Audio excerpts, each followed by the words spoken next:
Brutal. Os serial killers acham que podem viver uma vida de crueldade, pois devido à sua falta de empatia, eles não sentem medo. Mas isso está para acabar. Hiroki-Dan, um detetive de homicídios, uma pessoa modelo na qual todos respeitam e veneram, e também é filho do ex-superintendente geral da polícia. Ele é alguém fadado à grandeza.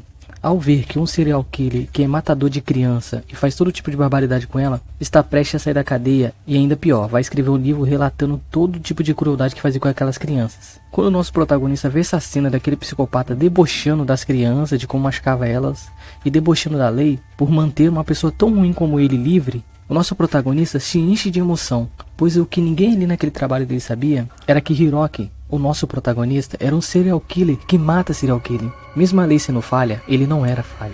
Mas algo inesperado deixou nosso protagonista muito triste. Aquele serial killer ficou com medo. Ué, mas na TV ele não tinha medo. Por que agora ele tá com medo? Depois de fazer todo tipo de barbaridade que ele fazia com as crianças, nele agora, e o nosso protagonista se sente satisfeito por mostrar pra ele que o medo existe. E o medo é ele. Esse manhwa é tipo Dexter, pessoal. Você tem que ver ele. Agora ele vai fazer o serial killer ter medo dele.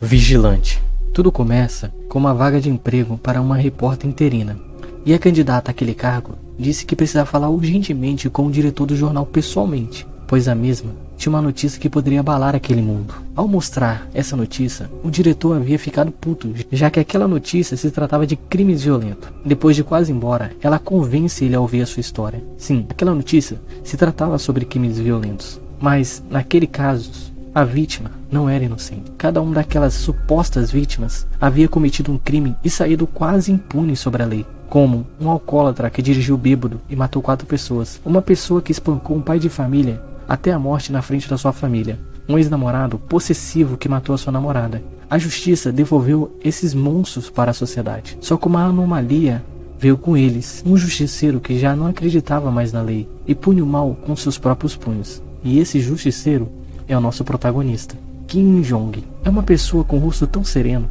mas um exímio lutador. E ele também estuda para ser um policial, mas algo aflige ele. A sua mãe foi morta e o criminoso que fez aquilo com ela saiu impune pela própria justiça. A justiça não puniu ele. Isso desencadeou um alter ego em nosso protagonista Kim, ao perceber que a lei não é 100% confiável. Como nesse caso, por exemplo, um ex-namorado violento sai dos esgotos para dar uma surra na sua ex-namorada.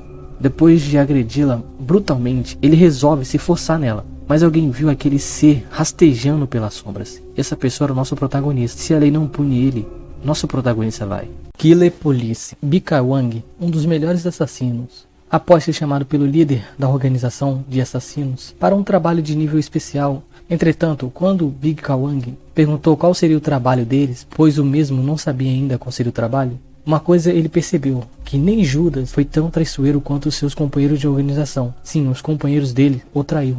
A missão na qual ele foi chamado era para matar ele mesmo, mas o nosso protagonista não era chamado de melhor assassino à toa, né? Depois de quebrar e matar todo mundo ali, ele foi atrás do líder da organização, pois ninguém teria culhões o suficiente para enfrentar ele, se não fosse uma ordem vindo de cima. Quando ele chegou, ele ligou para o seu ex-chefe. Ligou para mostrar que ele ainda estava vivo e que ele estava indo lá buscar o cadáver dele. Depois de uma luta emocionante contra aqueles que já foram seus companheiros, apesar do seu corpo estar todo ferrado, ele ainda conseguiu mostrar que se você tentar matá-lo, ele vai tentar matar você. Mas Bika Wang estava tão machucado que não conseguia esmagar aquele que já foi para ele como um pai. Após sua morte chegar e deixando seus pensamentos fluir, ele pensou que se ele tivesse uma segunda chance, ele mataria a todos agora. Foi um milagre ou foi uma maldição?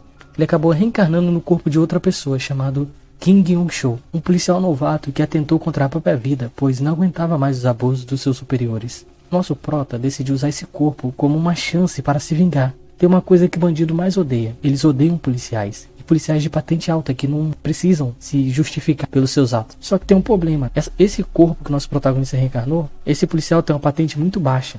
E para subir existem 3 tipos de opções: 1. Usando a inteligência, passando em provas; 2. Tempo de casa; e a terceira é prendendo bandidos. E você já sabe qual que ele vai escolher, né? Redefinir a vida de um policial de regressão. Tudo começa com nosso protagonista, Choi Chong, tendo uma discussão com seu chefe, pois o mesmo estava tentando fazer com que o nosso protagonista parasse de investigar uma fraude que iria levar muita gente maldosa para a cadeia. E seu chefe ficou tão puto com Choi que até jogou um porta-retrato no rosto dele. Mas o nosso protagonista não era aquele de desistir rápido. Ele continua aquela investigação em segredo. Só que algo aconteceu que deixou muito triste. Ele recebeu uma ligação e nessa ligação ele descobriu que a sua mãe havia falecido. Naquele momento ele percebeu que ele estava dando muita atenção ao seu trabalho. E nem no leito de morte da sua mãe ele pôde dar a atenção que ela merecia. Ao sair correndo para se despedir da forma apropriada da sua mãe, em meio aos prantos e no momento de descuido, ele bateu o seu carro. Porém, ele não bateu de propósito. Aquilo não foi um acidente. Aquilo foi uma tentativa de assassinato. Os figurões que ele estava investigando tentaram matá-lo. E no meio daquela dor insuportável e quase perdendo a sua consciência, ele ouviu que a sua mãe não morreu de causas naturais. E sim foi assassinada também. Tudo por causa dele. Entretanto, os céus resolveram dar uma nova chance para ele, fazendo com que ele retornasse no dia que ele tomou uma surra de uma gangue que meio que aquela surra mudou o futuro dele. O nosso protagonista achou que aquilo ali era um sonho. Achando que aquilo era um sonho, ele derruba o valentão chefe e corre para aquela pessoa que ele humilhou, criticou, negligenciou, e essa pessoa era sua mãe. Depois de abraçá-la e a sua mãe, não entendendo o que aconteceu, bater nele, ele percebeu que aquilo não era um sonho. E sim, ele tinha retornado no tempo. E agora ele vai usar todo o seu conhecimento do futuro para modelar o seu passado. E agora Choi, nosso protagonista, vai fazer de tudo para poder honrar sua mãe nessa vida. E não vai mais negligenciá-la. Lógico, tramando o futuro para poder prender esses safados que fizeram isso com ele e com ela. Doppler Blake. Mesmo tendo uma vida completamente do seu irmão, por causa da sua linhagem sanguínea, vocês sempre terão um vínculo muito grande. Mas se vocês são irmãos gêmeos, essa intensidade fica mais forte ainda. O nosso protagonista, Baek Soo, tem um irmão gêmeo. E seu irmão naquele dia estava ligando para ele com a intenção de vê-lo, mas Baek tem uma vida secreta, que ele esconde do seu irmão. Ele é um agente secreto. Ele lida com pessoas que se infiltram no seu país, executando eles e escondendo seus corpos. Assim que terminou seu trabalho com sucesso, ele vai ver o seu maninho. Mesmo sendo gêmeos, eles são completamente diferentes, e ambos escondem um segredo fatal.